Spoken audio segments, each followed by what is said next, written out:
Coffee colour আসছে, এটা red আসছে, বেদানা কালার।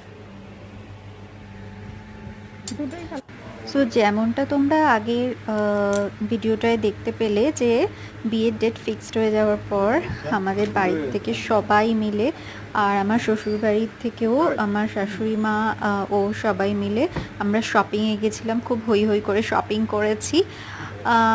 আমরা তত্ত্বের শাড়ি, তারপরে রিসেপশনের জন্য আমাদের বাড়ির থেকেও বলছিল আর ওদের বাড়ির থেকেও বলছিল যে যদি বিয়েতে শাড়ি পরা হবে, সো রিসেপশনে একটা অন্য লুক করার জন্য, তার জন্যই লেহেঙ্গাগুলো চুজ করা হচ্ছে। একটার পর একটা কালার শেড এরকমভাবে গায়ে ফেলে ফেলে চুজ করছে, সবাই মিলে দেখছে যে কীরকম লাগছে না লাগছে। ওর অনেক কোয়ারিজ যে এইরকমভাবে কীভাবে লেহেঙ্গা চুজ করা যাবে, এরকম কি এই জিনিসটা বুঝতেই পারছে না ও। তারপরে একটার পর একটা এরকমভাবে ট্রায়াল দিচ্ছিলাম আমি। তো যেটা পছন্দ ছিল লেহেঙ্গার ভারে আমি পরেই যাচ্ছিলাম। সো এইভাবেই দেখা হচ্ছে।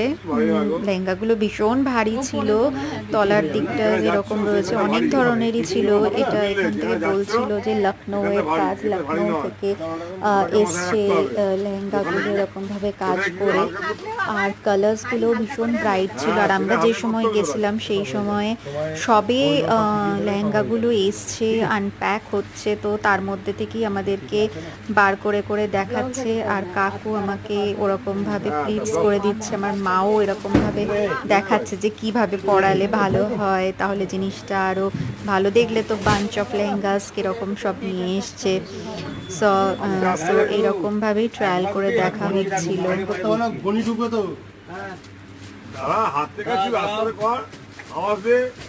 একটু সাইড দিন তো।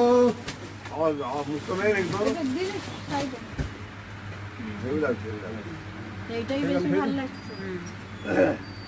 এইটা দিদা মাথায় দিতে মাথায় দিয়ে আর মাথায় টোপর টোপর পড়বে। সো এরকম ভাবে আমাকে বউ সাজিয়ে দিচ্ছিল, সব রীতিমতো চশমাইশ বউ এই অবস্থা। আর এর পরের ভিডিওগুলো আসতে চলেছে, দেখো।